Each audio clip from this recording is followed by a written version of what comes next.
There are things in this world that only reveal themselves when you look directly at them. Not through a mirror. Not from the corner of your eye. But when your gaze locks onto theirs, when the veil tears and you see them. That's when they know you're watching. That's when they see you back. It began on a cold, slate-gray morning in late October. Nina Cartwright, a 26-year-old librarian in the small town of Raventon, sat curled on her tattered couch, sipping black coffee and flipping through a weathered book she'd found in the return slot. The book was old, too old to be from their modest collection. Its leather binding was cracked like dried skin, its pages yellowed and pungent with mildew. No bar code. No Dewey label. Nothing but a title on the front in faded gold leaf. Don't look. That was it. No author. No publishing mark. Nina frowned and opened the first page. There were no chapter titles, just pages and pages of dense handwriting. Not printed, but handwritten in a chaotic scrawl, like someone had bled out their thoughts with a fevered urgency. The first sentence chilled her. Once you've seen it, it never stops watching. She looked up, startled by a faint tapping sound. Her eyes flicked to the window. Nothing. The wind must have picked up, she told herself. Dead leaves danced across the porch, scraping like brittle fingers on the wood. She shook off the creeping unease and read on. You must never look at it. Not directly. It lives in the corner of your vision. That's where it waits. If you turn too quickly, you might catch a glimpse. But don't look. Don't ever look directly. Because the moment you do, it knows. A cold shiver ran down Nina's spine. She snapped the book shut. It felt wrong. Heavy. Like the pages were soaked in despair. Just then, her phone buzzed. A message from her best friend, May. Did you leave something in my mailbox last night? Weird little book. Nina stared at the message, heart slowing. She hadn't seen May since the weekend. She typed back. No, I didn't. What book? May's response came quickly. Says, don't look on it. You sure it wasn't you? Nina froze. The same book. 2 copies. Or the same one, moving between them. She typed again. I found the same book this morning. In the return slot at the library. There was a long pause. Then May replied. Burn it. That night, Nina dreamt of eyes. Not human eyes, something far worse. Round, lidless, glistening black orbs embedded in pale, twitching skin. They were everywhere. Peeking from doorways. Peering from vents. Sprouting like tumors from the walls. And always watching. She awoke drenched in sweat, the book resting on her chest as if it had crawled there in her sleep. Breathing hard, she flung it across the room. It thudded against the wall but didn't fall. It stayed upright, leaning against the corner, as if it was staring at her. She didn't sleep again that night. The next morning, the book was gone. She searched the room, thinking maybe she'd thrown it harder than she remembered. But it wasn't under the couch, behind the furniture, nowhere. Just, gone. That day at the library was uneventful. Except for the man. He came in around noon. Tall. Thin. With skin so pale it seemed translucent under the fluorescent lights. He didn't speak. Didn't approach the desk. Just walked the aisles, dragging one foot slightly behind the other in an uneven shuffle. Nina watched him for a while before realizing, he never blinked. He moved like something wearing a human body, not living in it. She tried to shake off the feeling, but when she looked again.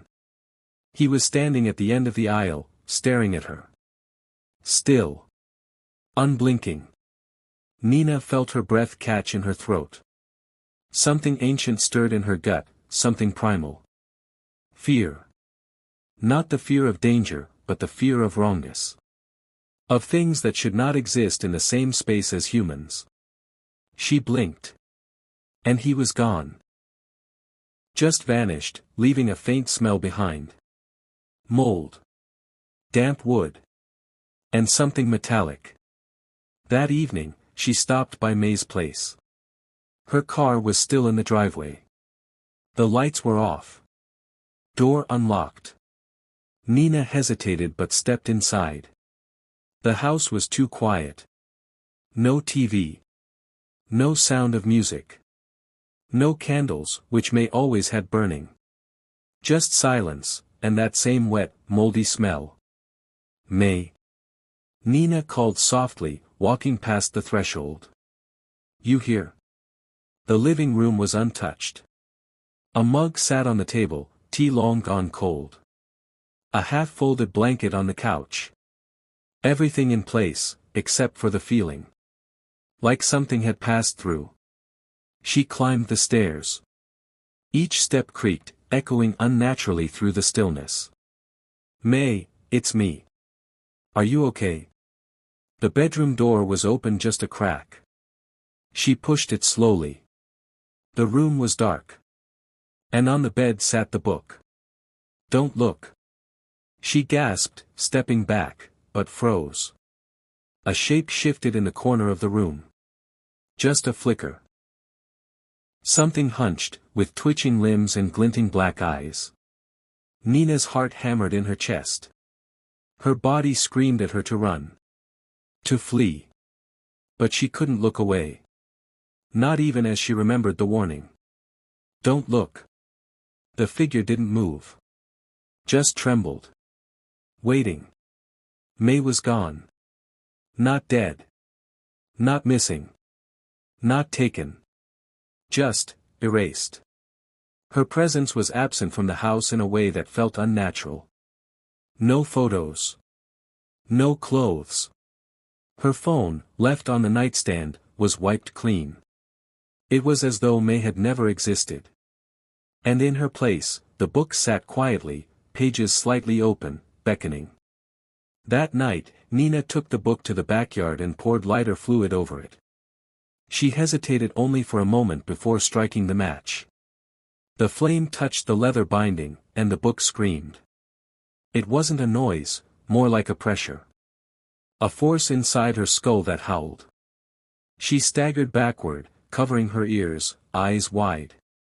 The fire burned blue. Then black. Then nothing. No ash. No charred scraps. Just an empty patch of grass, steaming softly. She turned, and it was sitting on her porch again. Unburnt. Unchanged. And now, open. Nina started seeing them the next day. Not all the time. Just when she blinked. Or turned too quickly. Or caught her reflection in a puddle. They were there. Shapes. Watching her. Hunched in alleyways. Crawling along ceilings. Standing behind pedestrians who never turned around. And always with those eyes. Wet. Round. Empty. They didn't speak. But she could feel them whispering in her mind. You looked. The descent was slow. Subtle. She stopped sleeping. Stopped eating. Stopped responding to calls from her boss, from her landlord, from anyone. They were watching. Waiting for something. For her to do it again. To look. Nina covered every mirror in her apartment. She painted her windows black. She wore sunglasses at all times, even indoors. And still, they found her. In the smallest reflections. In the darkness between flickering lights. In the pause between waking and dreaming. She went to the police once. But when she explained what was happening, they didn't even file a report. Just escorted her out. And when she turned to plead with the officer one last time. He had no eyes. Just smooth, pale skin. And a smile that didn't belong. She never went back. 2 weeks passed. And then she received the letter. No return address. No stamp. Just a folded piece of paper shoved under her door. It read, "Don't look at the 3:33 a.m. shadow." That night, Nina lay in bed, clutching a kitchen knife, her alarm set for 3:32. The moment it buzzed, her heart dropped. She sat up, breath trembling. There was no shadow in the room. Until 3:33. Then, on the wall, opposite her bed, it appeared. It didn't move. Didn't flicker. It was too still, too sharp around the edges. Like a paper cut in reality. Nina stared at it. And it turned. It turned, as if aware she was watching. Her mouth went dry. Her vision blurred. The room around her faded. Only the shadow remained. And slowly, it began to crawl toward her. Not on the floor. Not on the walls. But through her mind. Nina hadn't screamed in days. But that night, as the shadow peeled itself off the wall and slithered toward her across dimensions not meant to touch, she screamed. Not like a woman afraid, but like a creature being unmade. The sound ripped from her throat so violently it felt like something inside her snapped. Then everything went black. When she woke, it was daylight. Pale shafts of sun pierced through cracks in her black-painted window panes. The apartment felt too still, too quiet, like something had been removed. Her ears rang, and her mouth tasted like rusted iron. The shadow was gone. But it had left something behind. On the wall, etched in blackened scratches as if gouged by claws or fingernails, were the words. Now they know. She ran to the bathroom and vomited. The sound echoed in the tiles, but not quite right, like the room was deeper than before, like something waited at the end of the echo. She didn't flush. She couldn't. Her reflection had started to move on its own. Over the next 3 days, Nina barely functioned. Every sound became suspect. Every corner a trap. Every surface a possible eye. The apartment walls began to breathe at night, soft expansions, gentle exhalations of cold air from unseen cracks. At first, she thought it was in her mind. Until she saw the paint blistering. A bulbous shape pushed through from inside the wall, like something testing the barrier between her world and theirs. The drywall cracked slightly. A line formed down the middle. Like a smile. She couldn't look away.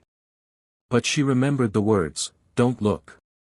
So she turned off all the lights. Sat in the dark. Eyes shut. Hands trembling. She waited until sunrise.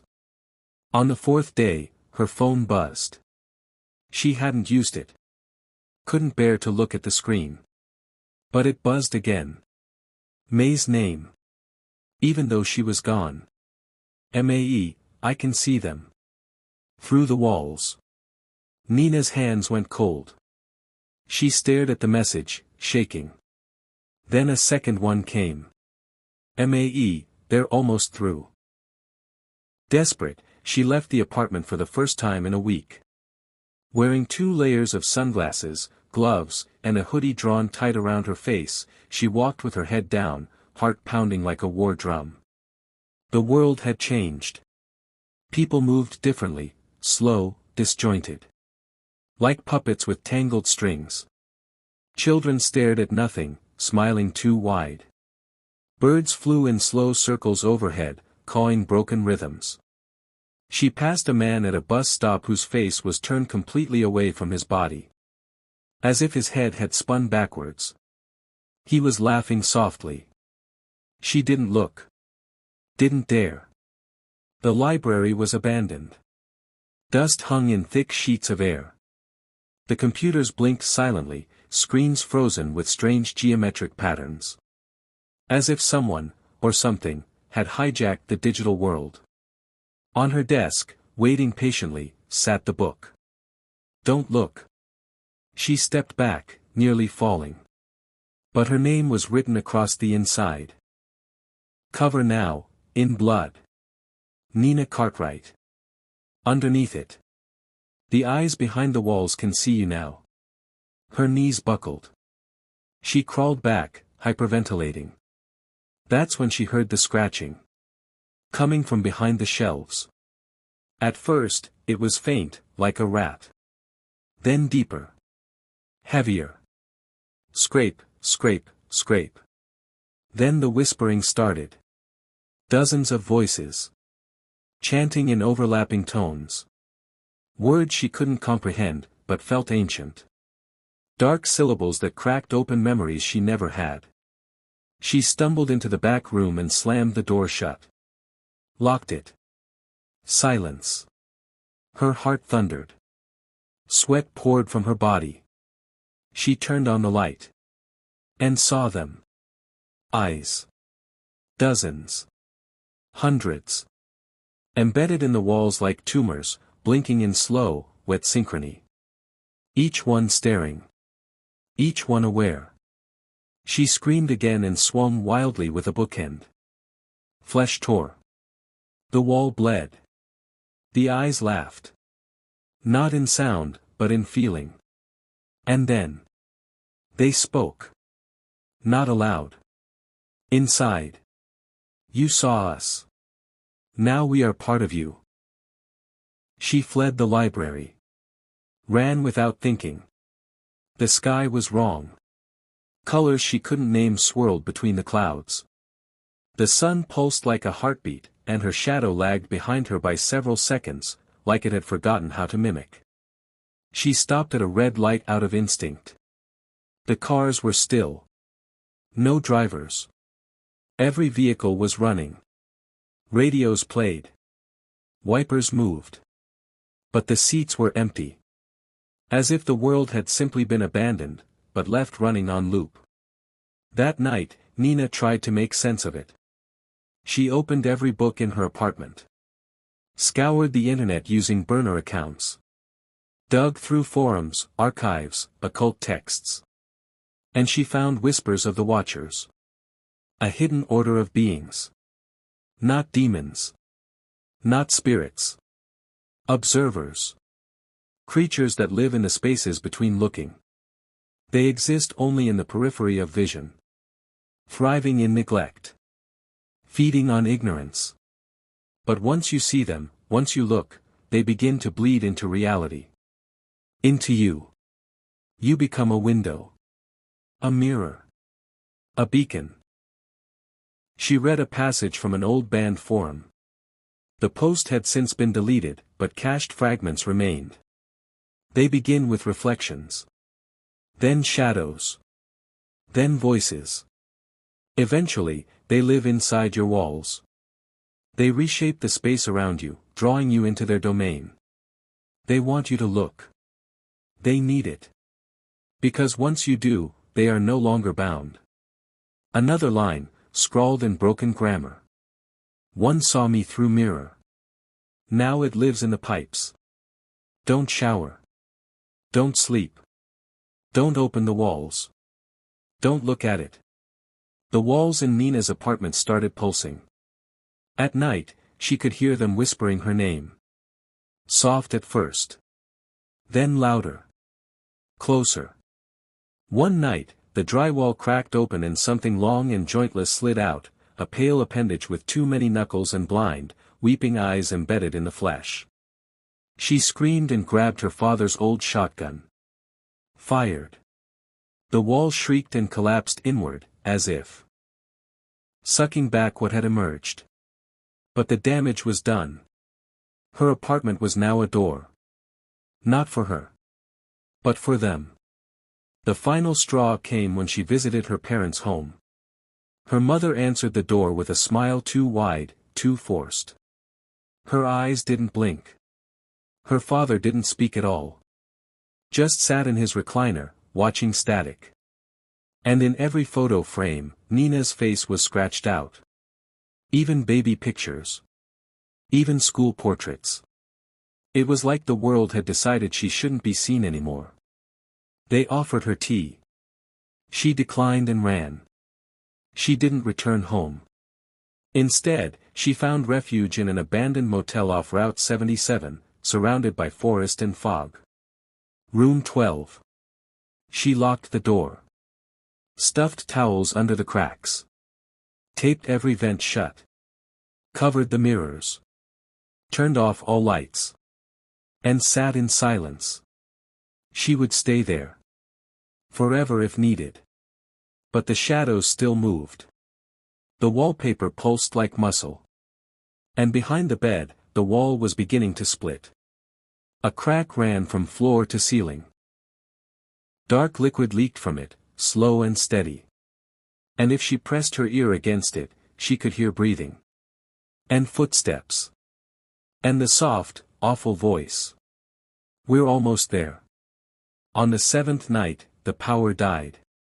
The radio turned on by itself. A single phrase whispered over the static. "You're not the only one who looked." Then the room phone rang. No one had that number. Nina picked it up with trembling fingers. A voice on the other end. Quiet. Familiar. May. Whispering. "They got in." Nina's blood turned to ice. "Don't look at the mirror behind you." She turned slowly. The mirror she had taped, duct tape now torn. And in the reflection, she didn't see herself. She saw her apartment. She saw them. Moving. Crawling. Watching. One of them stepped forward, too tall, with reverse-jointed legs and arms like stretched tar. Its face was a mask of eyes, blinking in spirals. And it raised one finger. Pointed at her. Then. The mirror cracked. Not like glass breaking, but like a portal shattering. A scream tore through the room, not hers. Something stepped through. The mirror didn't shatter. It peeled. Like flesh. A long vertical tear split the glass, revealing something behind it, not another room, not a reflection. Something else. A realm made of twitching walls, glistening with pulsing veins and studded with hundreds of blinking, lidless eyes. The figure that emerged dragged itself through the tear in slow, deliberate jerks, its limbs bending backward as if pulled by invisible strings. The air around it distorted. Light dimmed. The room turned sour with the reek of rot and wet copper. Nina backed into the corner, clutching the shotgun. She didn't scream. Couldn't. Her voice had long since abandoned her. Her breath came in shallow gasps as her mind tried to reject what her eyes couldn't unsee. It was watching her. Every inch of it was covered in eyes. Each blinked independently, some sideways, some vertically, and others with no lids at all, just slick orbs that pulsed as if breathing. The being's face, if it had one, was a hole. A gaping black socket that exhaled whispers. Not air. Not sound. Whispers. Thoughts that weren't hers, worming their way into her skull. "You saw too much. You are marked. We're inside now." Nina fired the shotgun. The blast lit the room in a burst of fire and thunder. The thing's chest exploded, but instead of blood, a torrent of ink-black smoke poured out. The air hissed and sizzled. The smoke coiled in the air, forming dozens of disembodied eyes that hovered, staring. They didn't flee. They entered her. Straight into her mouth, nose, eyes, like mist pouring into her skull. She collapsed. When she woke, it was silent. The mirror was intact. The shotgun lay by the bed, untouched. The room was clean. Too clean. As if nothing had happened. But something had. Because now, she could feel them inside her. Every time she blinked, a new vision. Every silence, a whisper. Her own thoughts weren't hers anymore.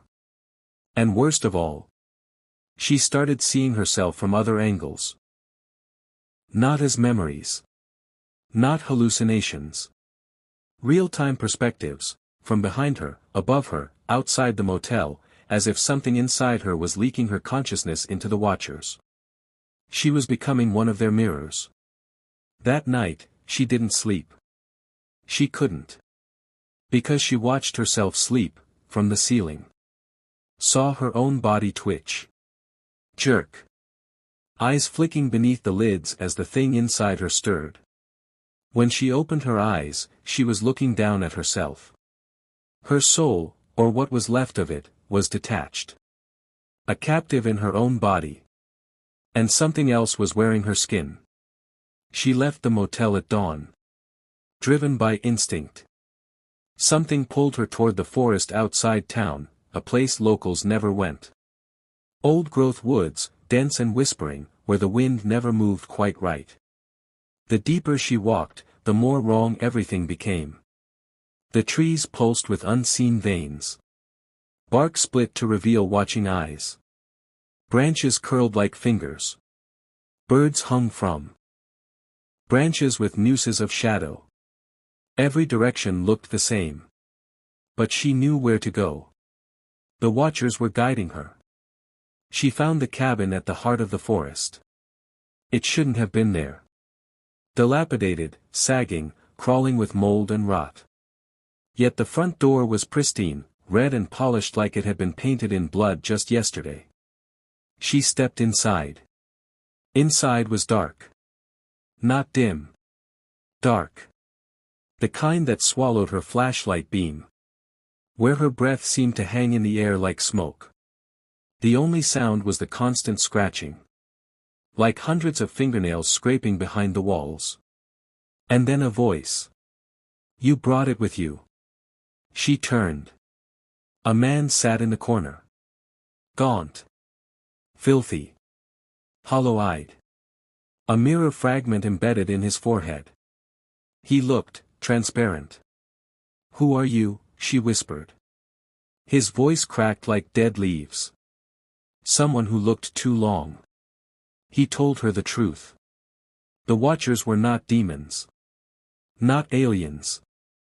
Not spirits. They were observers of sin.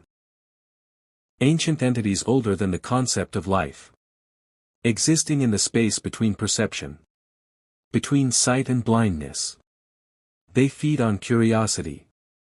Once you see them, they grow inside your vision, infesting your mind, nesting behind your eyelids. They made me a vessel, he whispered. Now I see everything. His eyes bled. He pointed to a trapdoor beneath the cabin floor. The only way to stop it, is to meet the one that watches closest. Nina hesitated. But she descended. The basement was more tunnel than room. Roots dripped with pus. Flesh grew on the stone. The tunnel breathed. The deeper she walked, the more the world twisted. Time slowed. Her thoughts fragmented. Language failed. She saw moments of her life, playing in reverse. Her parents holding her as an infant. Her own birth. Her own conception. Then something darker. Not her memories. Theirs. Countless humans. Across centuries. Across dimensions. Each one falling to the same fate. Each one looking when they shouldn't have. Each one becoming a part of the I network. She reached the end of the tunnel. A circular chamber pulsing like a heart. At the center, a throne of bone. Upon it sat the closest watcher. Not made of flesh.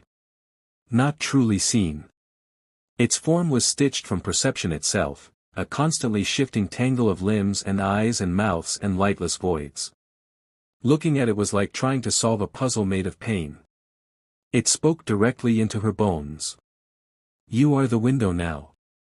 Through you, we see. Through you, we come. Her knees gave out. Her body began to split, not physically, but perceptually. She was everywhere. She was watched from a million points. And then she understood. They didn't want her dead. They wanted her to become a lens. A permanent door into the human world. A new mirror through which the watchers could step in. Then the watcher moved. It reached toward her, slowly. A hand made of broken time. The eyes on its palm blinked. And she did the only thing she could. She closed her eyes tight. And screamed. I won't look. The moment stretched. And something shattered. The throne cracked. The room trembled. The walls screamed. And suddenly. Silence. Nina opened her eyes. She was back in her apartment. Morning light crept through a window she hadn't unsealed in weeks. Everything was normal. The mirrors were intact. No voices. No shadows. No eyes. Just silence. She stood, legs weak, and looked around. It felt like waking from a fever dream. Like something had ended. Or maybe paused. She turned toward the window. Outside, the world was still. Peaceful. Too peaceful. A child walked by on the sidewalk. Smiling. Not at her. At something behind her. She turned. And saw the mirror. The one she had destroyed. It was whole again. And in the reflection. She wasn't alone. Nina froze, staring into the mirror. There, behind her reflected image, stood herself. But it wasn't a reflection. Not exactly. The movements were too slow, out of sync by just a fraction of a second. And the eyes, God, the eyes, they weren't hers. They were too wide. Too aware. And they weren't blinking. Her real body, the one not in the mirror, couldn't move. It was like her limbs had turned to iron bars. Her breath caught in her throat. Panic clawed at her chest like something alive inside her was trying to escape. The mirror Nina smiled. A sick, crooked, wrong smile. Then, it moved first. It lifted its hand while hers remained frozen. The boundary between them, between reflection and reality, was broken. She bolted, knocking over a chair in her panic, stumbling backward into the wall, eyes locked on the mirror. Her own reflection, no longer moved at all. It just stared. Watching. Breathing. Like a predator waiting for the cage door to open. She grabbed a hammer from under the kitchen sink and hurled it at the glass with a scream. The mirror didn't break. Instead, it rippled. Like the surface of a black lake. And in that ripple, for a split second, she saw something else. Not a reflection, not her apartment. But an entire realm. A place of dripping walls, twitching shadows, and eyes. Always the eyes. Embedded in everything. Buildings. Sky. Even people. Watching. Staring. Feeding. That was where they came from. That was the other side of sight. And now, the mirror had become a window. A breach. A door. Nina ran into the hallway, slamming her apartment door shut behind her. Her heart pounded like a war drum in her chest. But the building was silent. Too silent. She knew something was wrong before she even took her next step. The hallway had shifted. It was longer. Much longer. The lights overhead flickered, and the shadows at the far end moved on their own, not responding to light, but to her. They knew. Somewhere behind one of these walls, they were watching her again. She pounded on her neighbor's door. Mrs. Kellerman. Retired teacher. Sweet lady with arthritis and a thing for baking. No answer.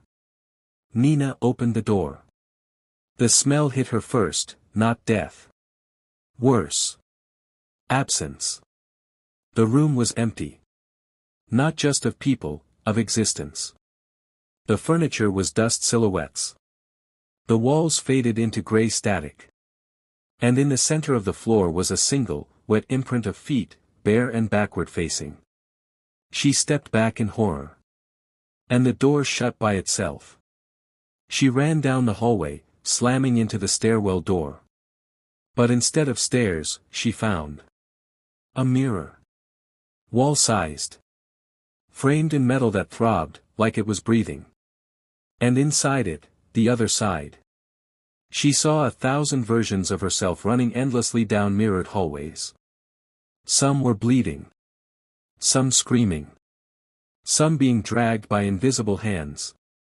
And some just watched, their faces hollow, their eyes black pits of endless, consuming void. The stairwell was gone. There was only this. She stepped back, heart in her throat. Then one of the reflected Ninas turned to look directly at her. And whispered something. Muffled. In reverse. Nina strained to hear. Then realized. It was her voice. From the other side. Whispering. You're already here. She blacked out.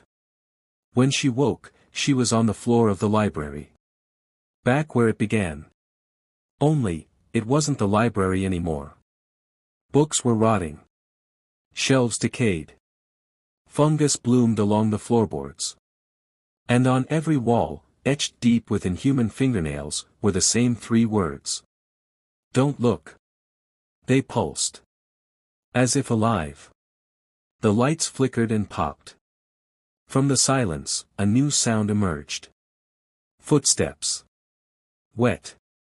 Dragging. Inhuman. She turned toward the circulation desk. And behind it, something moved. A shape. Wrong. Bent backwards. Made of stitched shadows and half-human features. It wore a face, hers, but loose, like a mask, hanging by threads. And it spoke in her voice. They need a new eye. A better eye. One that never blinks. She fled again. Out the door. But Raventon was gone. Not destroyed. Not abandoned. Replaced. The town was now them. The buildings twisted. Windows were mirrors. People had no faces, just swirling masses of blinking orbs. Cars didn't drive, they crawled. And the sky. The sky was an eye. Vast and open. Looking down at her. Unblinking. Judging. Recording. She dropped to her knees, hands over her eyes. But it didn't matter. The vision was no longer through her sight. It was now through her mind. The Watchers didn't just exist behind what we saw, they now existed inside her. Every thought, every blink, every dream, they recorded it all. We are memory, they whispered from all around her. We are the Watchers of all that is seen. You are the lens now. And then, just when she thought her sanity would snap, the world froze. Stillness. Like a film paused. Even the sky stopped watching. And from the silence, a new voice spoke. A child's. Small.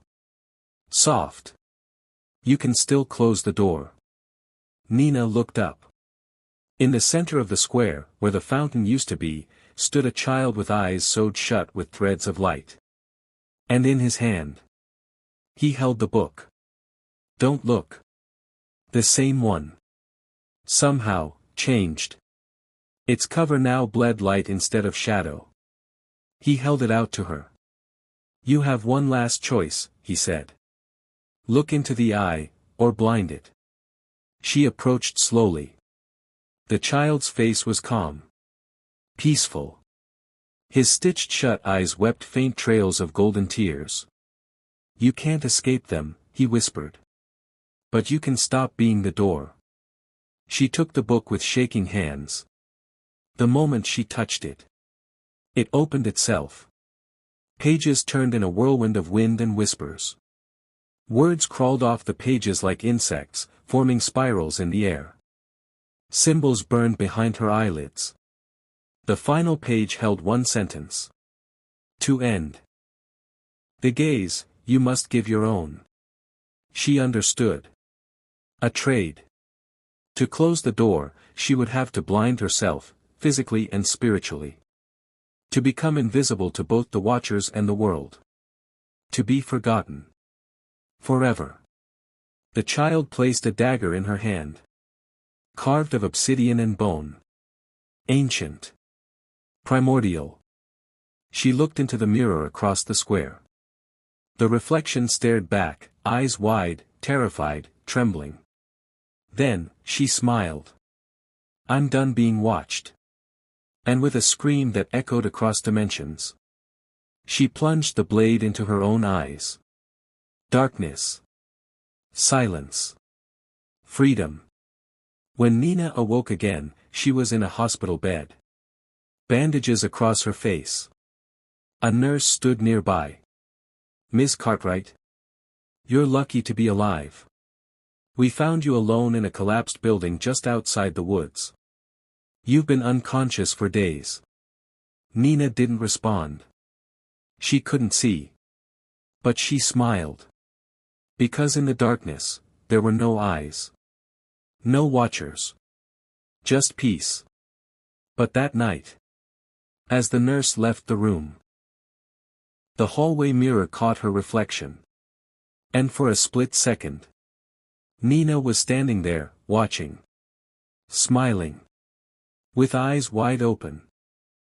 The hospital room was silent. Too silent. No beeping monitors. No shuffling nurses. No humming from the lights above.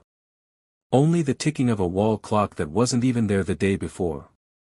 And Nina, bandaged, blinded, broken, lay still on the bed. She could no longer see the world. But that didn't mean it had stopped seeing her. Somewhere in the room, something breathed. Slowly. Wetly. As if lungs had grown behind the walls just to exhale her name. The nurse, Elena, stood in the hallway, staring at the mirror near the supply closet. She didn't know why she'd stopped. She just felt compelled. Her reflection looked normal. At first. Then the smile came.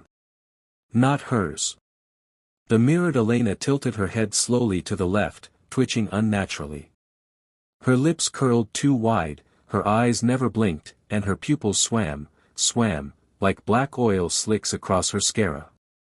Elena stumbled back, bumping into the crash cart.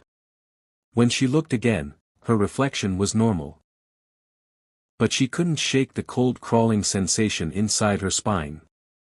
That same night, the security footage in Nina's room went blank. For exactly 3 minutes and 33 seconds. No static. Just a black screen with a faint soundtrack of breathing, whispering, and wet, slurping noises, like something sliding across a hospital floor with too many legs. When the footage returned, Nina was still in bed. But her bandages had been unwrapped. And her eyes were open. Black. Hollow. Empty of pupils. But still, open. Inside her mind, Nina floated. Weightless. Sightless. Yet she saw more than she ever had before. Not with her eyes, but with something deeper. A vision not bound by flesh, but by awareness. She was drifting through the realm behind reflections, the mirror world. A maze of glass, shadow, and dripping memory. Every mirror ever made. Every reflection ever seen. All of them lived here. Twisting. Feeding. Remembering. She passed by a school bathroom, where a girl once whispered, "Bloody Mary," into the sink. That girl now screamed endlessly behind a wall of frost. She passed by an old man who had polished his shaving mirror too many times and accidentally seen what stood behind him in the fog. Now he walked forever in a corridor of glass, trailing bloody footsteps. Nina kept moving. She was searching. For herself. She finally found it. A mirror. Old. Cracked. Hanging in a moldy hallway that smelled of rust and rot. She stepped forward and looked in. And there she was. Not the broken girl from the hospital. But the other one. The mirror Nina. The one who had smiled back at her. The one who never blinked. And now, she was real. Mirror Nina stood calmly, her black eyes twitching with faint ripples of wet ink. Her smile spread slowly across her face as she whispered. You blinded the door. But I am still open. You closed your eyes.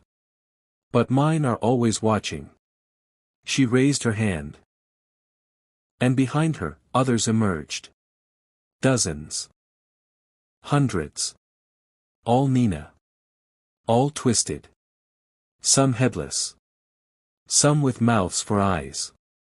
Some with their skin peeled like paper, revealing endless eyes inside their skulls. Each of them smiled. Each of them watched. Back in the hospital, something had changed. The mirrors, bathrooms, medicine cabinets, reflective trays, all began to fog. But not from heat. From breath. Breath from the other side. A janitor cleaning the men's restroom saw something scuttle across the floor. He looked in the mirror. His reflection stared at him. Then slowly reached out. And touched the glass from the inside. The janitor died of a heart attack 5 minutes later, his body found with his eyes peeled open. His reflection remained, smiling. Nina awoke in her hospital bed. Not because someone called her. But because she heard the scratching. Not in the walls. In her bones. Inside her skull, something was writing. Etching symbols behind her eyes. She blinked, and her vision came back. Even though her eyes were gone. She saw everything. Every mirror in the hospital. Every dark hallway. Every version of herself still wandering the reflection world. She was connected now. Not a door. But a network. And they had plugged her in. She tried to scream, but her mouth didn't move. Her voice had been replaced by whispers. From inside. You are us now. We see through you. You never should have looked. The hospital descended into chaos. Mirrors began to shatter on their own, then bleed. Patients reported seeing themselves watching from the ceiling. One nurse locked herself in the walk-in freezer, saying she could only hear the patient speaking in reverse, through their mirrored eyes. A security guard tried to break every reflective surface, only to find his own reflection climbing out of a chrome bedpan and biting through his throat. And in Nina's room. The glass of the window cracked outward. As if something inside was trying to escape. Meanwhile, inside the mirror world, Nina faced herself. Why me? She asked the reflection. Mirror Nina tilted her head. Because you looked. You wanted to understand. Curiosity is the door we always wait behind. The air behind Mirror Nina shimmered, turning into the hospital. A portal. A way back. Nina stepped toward it. But her reflection reached out, grabbing her wrist. And whispered. You go back, and we follow. She hesitated. But she knew what had to be done. Nina reached into her chest, not her body, but her essence, and tore something out. Her sight. The last part of her that could still perceive them. And she offered it to the mirror. A trade. A sacrifice. She felt her soul scream, torn in half. But the grip loosened. The door opened. She woke once more. This time, in her own apartment. Not a hospital. No bandages. Just silence. Normalcy. Had it worked?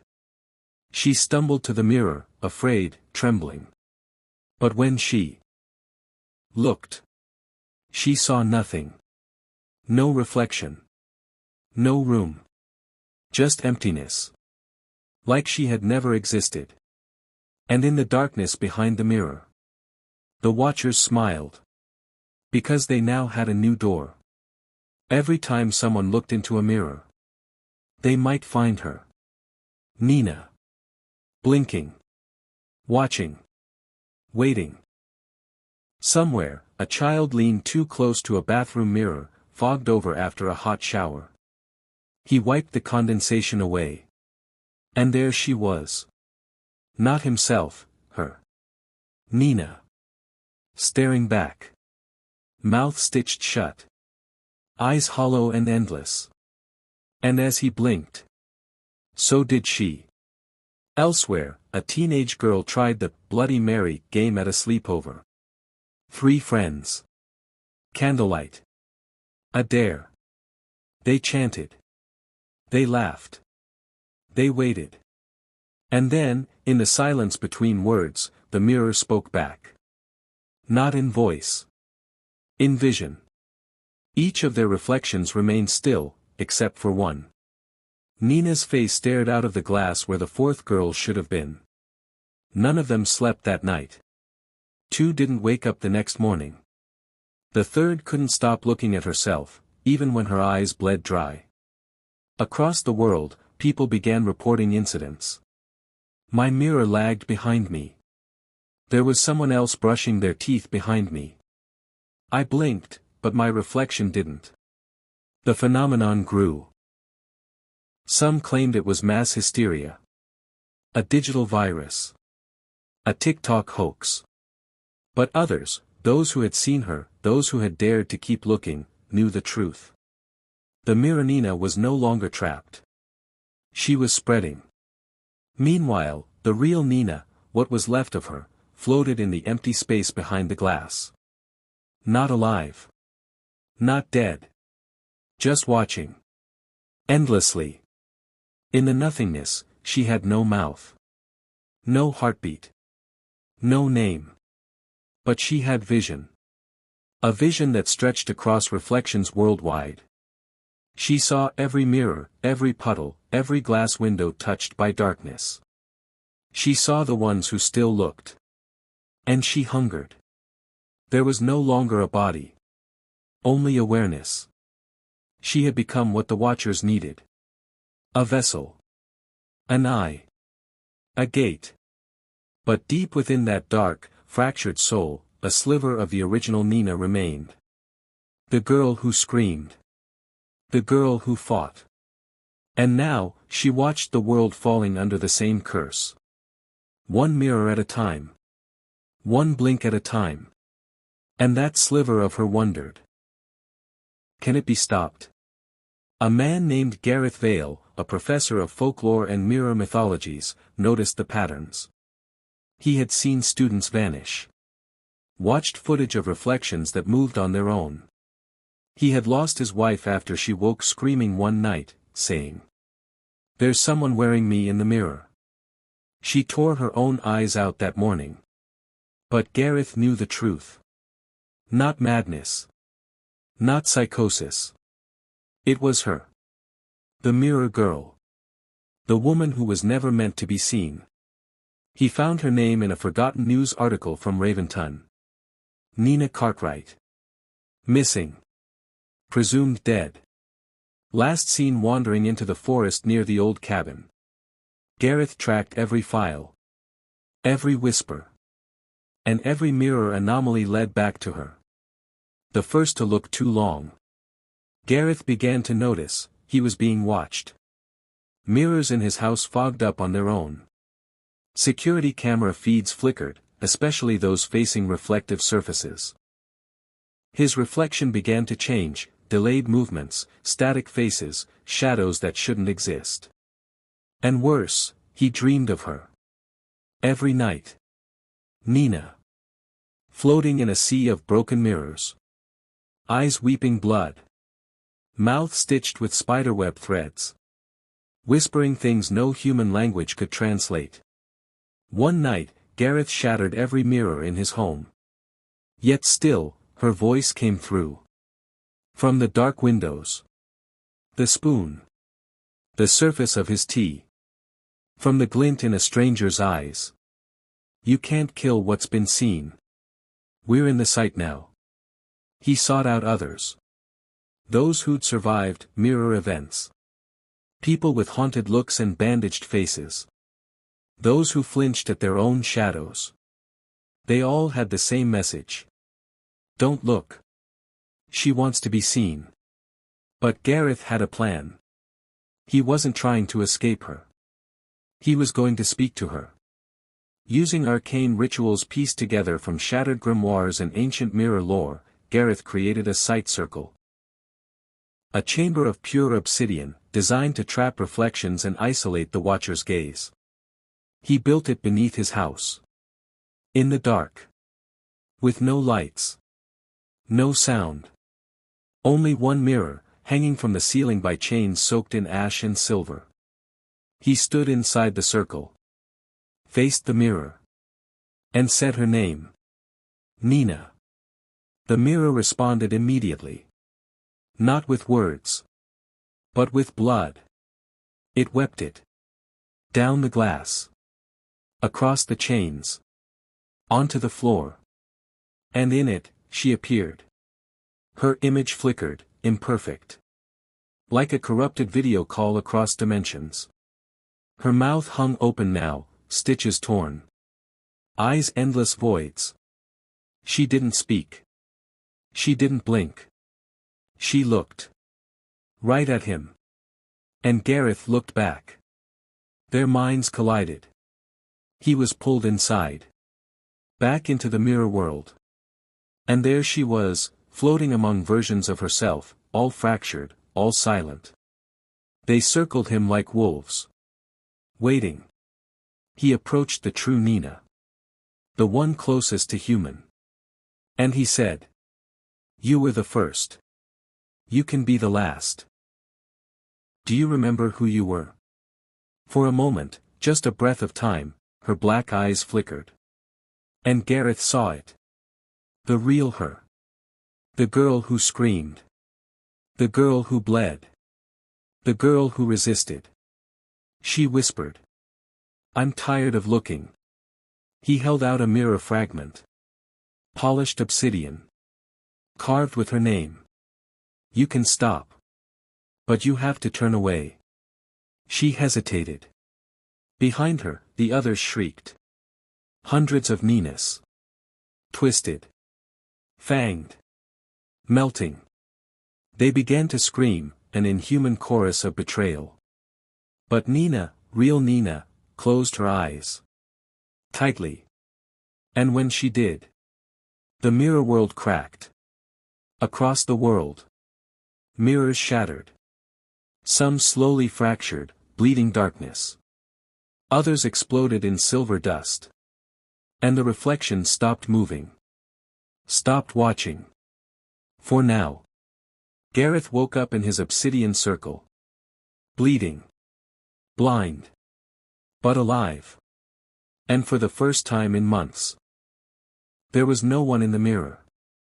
But that night. In a child's room. A tiny crack formed in the vanity mirror. Just a sliver. And behind it, deep in the black glass. A single eye blinked.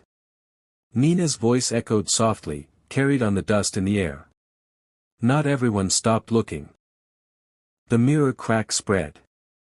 Tiny at first, like a spiderweb just starting to form, but by morning, the entire surface was fractured.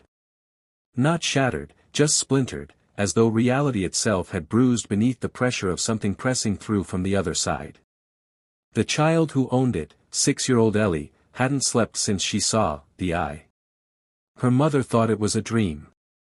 Just nightmares, she said, even as Ellie refused to look at any reflection, not windows, not puddles, not her own eyes in polished metal.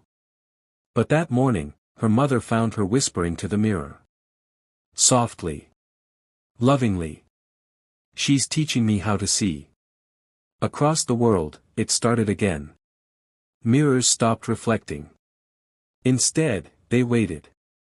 Each surface became slower, heavier, more unnatural. Mirrors began watching back, following movement even when no one stood in front of them. And the Nina that Gareth Vale thought he had saved, was still there. But different. No longer trying to escape. Now, she was leading them. A guide for those who dared to look. A queen crown not in gold, but glass splinters and shadow.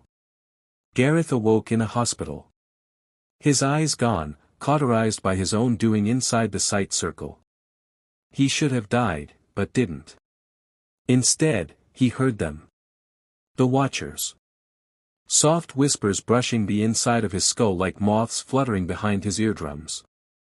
The last blink is coming. The door was never closed. You taught her to see differently. Gareth's hands shook. He had tried to save her. He had failed. Somewhere underground, far beneath the ruined remnants of the Raventon Library, the mirror core pulsed.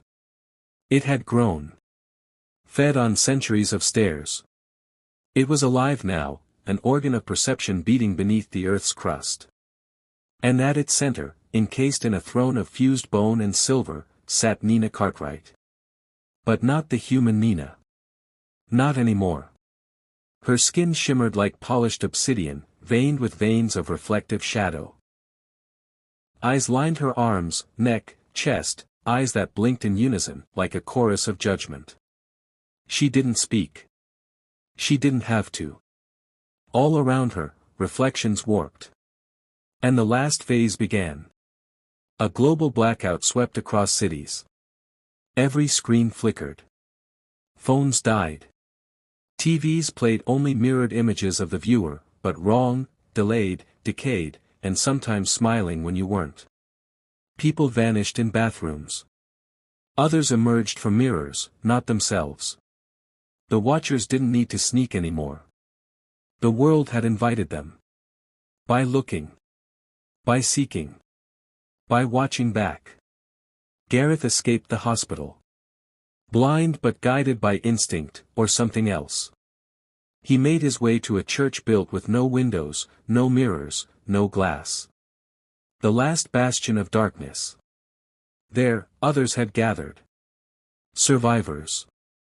People who had stopped looking. A child with no pupils. A woman who plucked out her own reflection with a shard of obsidian. A man who hadn't blinked in 14 days. They sat. In silence. Praying, perhaps. Or waiting. Gareth stood before them and said the only thing that mattered. She's not coming anymore. She's already here. Then the floor shook. Dust fell. The mirrorless room, supposedly safe, cracked at the center of the floor, revealing not earth or stone but glass underneath. And Nina's voice echoed up through it. You can't hide from the eye you were born with. A single hand pressed through the glass. Black. Wet. Lined with blinking mouths in the palm. It pulled itself upward. She was coming through. The others ran. Screamed. Prayed. Gareth stood still. He remembered. The sight ritual. The core truth. There was only one weapon left.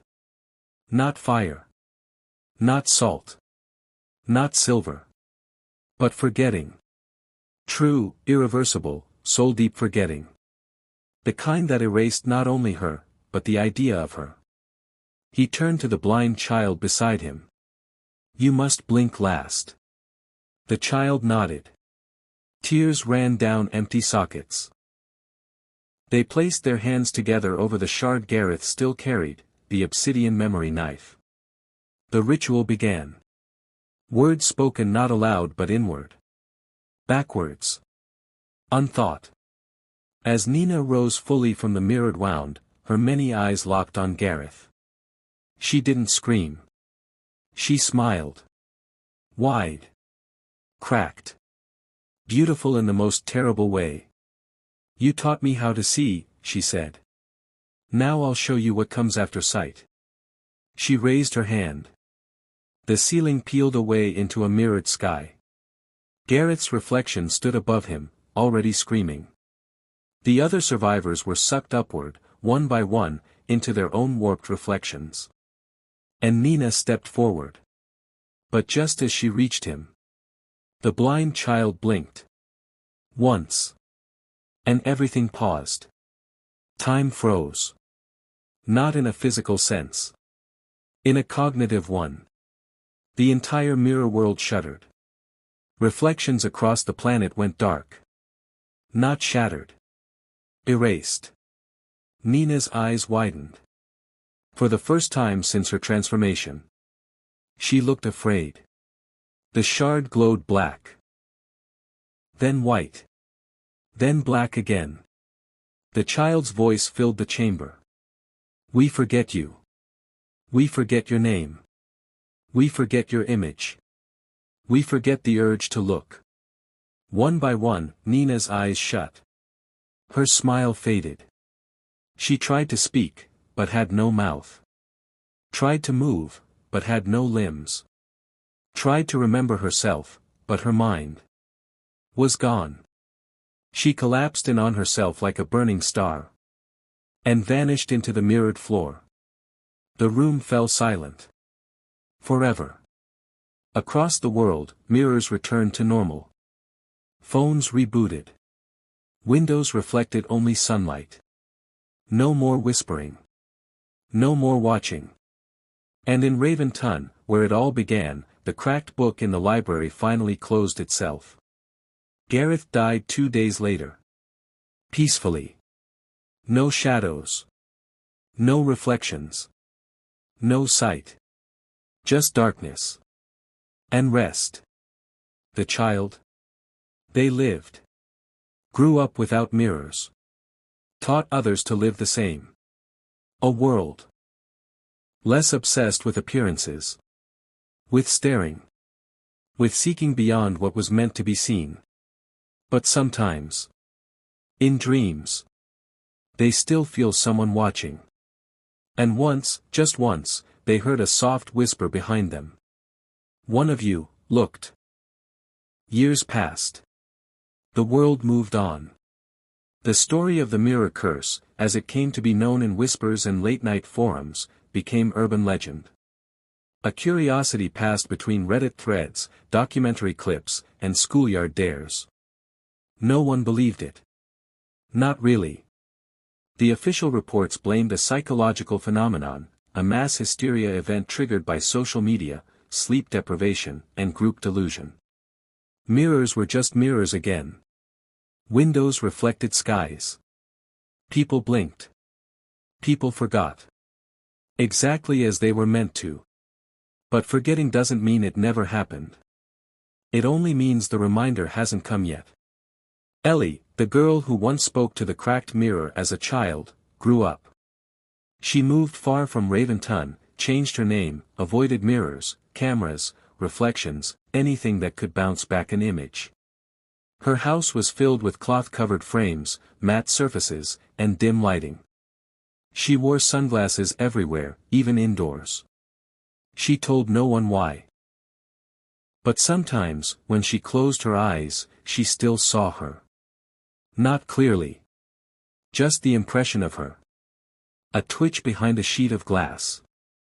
A blink that didn't belong to her body. A smile with too many teeth. And behind it all, a memory that refused to die. One cold October evening, Ellie's daughter, 6-year-old Mira, came running to her, laughing. "Mommy, I saw someone in the mirror." Ellie froze. Her chest locked like ice. "What?" "She looked like me," Mira giggled. "But she didn't move when I did. She just stood there and smiled.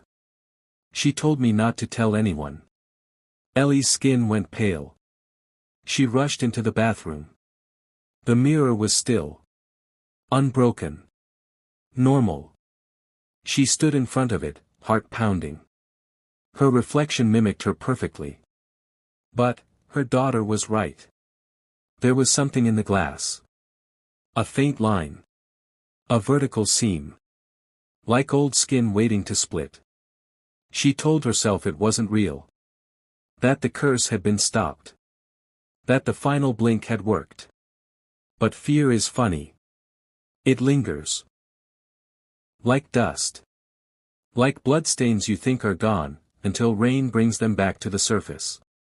That night, Ellie dreamed. She was back in the old Raven Tun library. The books were still burning. The mirrors still watching. She saw Nina. Not as a monster. But as a girl again. Standing alone in front of a mirror, her reflection watching her with quiet sadness. And for the first time, Nina looked tired. "I didn't want this," she whispered.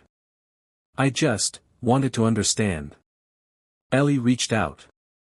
Touched the mirror. Nina didn't move. She simply asked, "If I never blink, do I ever stop seeing?" Then the dream ended. Ellie awoke with tears in her eyes. She ran to her daughter's room. Mira was fast asleep, breathing softly. A hand-drawn picture lay on the floor. Stick figures, one tall, one small, and a mirror beside them. Inside the mirror stood a third figure. Dark. Smiling. Watching. Ellie didn't scream. She didn't run. She simply walked to the hallway. And uncovered the old full-length mirror she'd wrapped in cloth years ago. She stood before it. Staring. Waiting. And then. Her reflection blinked. But she didn't. Across the world, in bathrooms and bedrooms, in cell phones and storefront windows, subtle changes began to return. A reflection smiling too soon. A delayed hand wave. A whisper from a mirror turned to the wall. Nina had never left. She had simply been waiting. Not for sight. Not for fear. But for someone to remember. And now. Someone had. Final message. There are things on the other side of sight. They do not sleep. They do not blink. They only wait. And all it takes, is one more look. The end. Seriously, don't look,